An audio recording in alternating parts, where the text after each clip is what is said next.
If there were a full-fledged war between the U.S. and Iran, that would be a major shock, a major negative shock for the global economy. So there's no question about that. Whenever something happens like this assassination of this Iranian general, now we see how the global economy reacts. So it has been a shock that could not be predicted, and now we see how this shock gets transmitted via oil prices through the global economy. The spike has not been really that relevant, that high. It went from 68 to 71, which is less than 10% increase, and then it has not been very long lived. So we've seen prices going back to the 68 level, which was what before this conflict, this murder or assassination to happen. So it is a reason for concern. It's a newsy element, and the media are going to pick it up, and it certainly spells concern for the global economy, but it's more as a symptom, as the signal of whether this conflict is going to escalate or not. That would make all the difference. So far, I could say, well, so far so good. I mean, not really. I mean, there's nothing good about it, but so far, what we have seen these days is that for this level of conflict, the oil markets have been able to absorb it relatively quickly without a major disruption of supplies. But this does not mean that if the conflict escalates, and then the flow of oil through the Hormuz Straits is interrupted, and then we would be seeing much higher spikes and more longer-lived spikes, and that, of course, that is the concern. That's what everybody is worried about.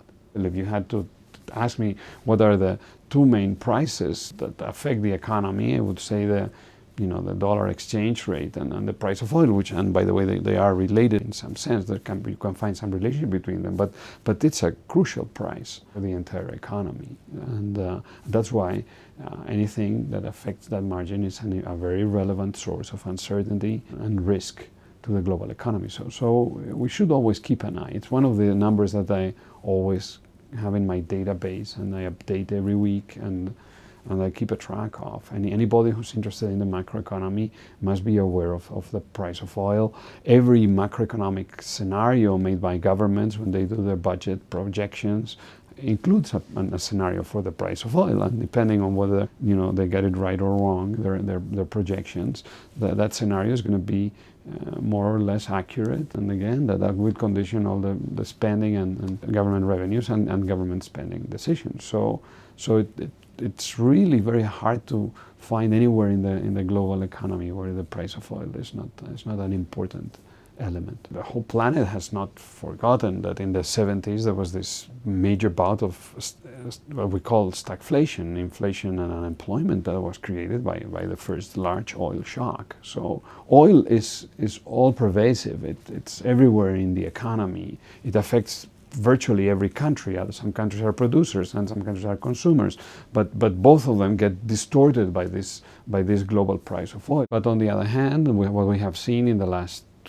20 years is a big increase in fracking and other shale oils, other alternative sources of producing oil, and which has resulted in the U.S. 4 months ago becoming, for the first time, a net oil exporter. It exported about 90,000 barrels more than it imported, which means that the dependency on Middle East oil for the U.S. economy now, which is much smaller, and that has changed the balance between producers. Now there's more energy from renewables worldwide.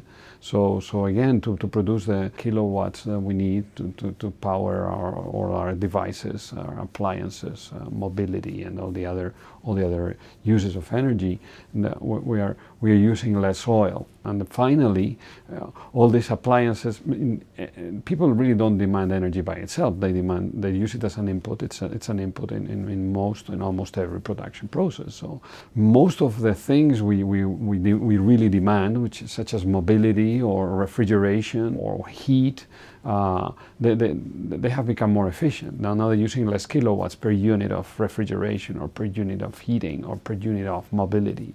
So again, that reduces the share of oil in consumption.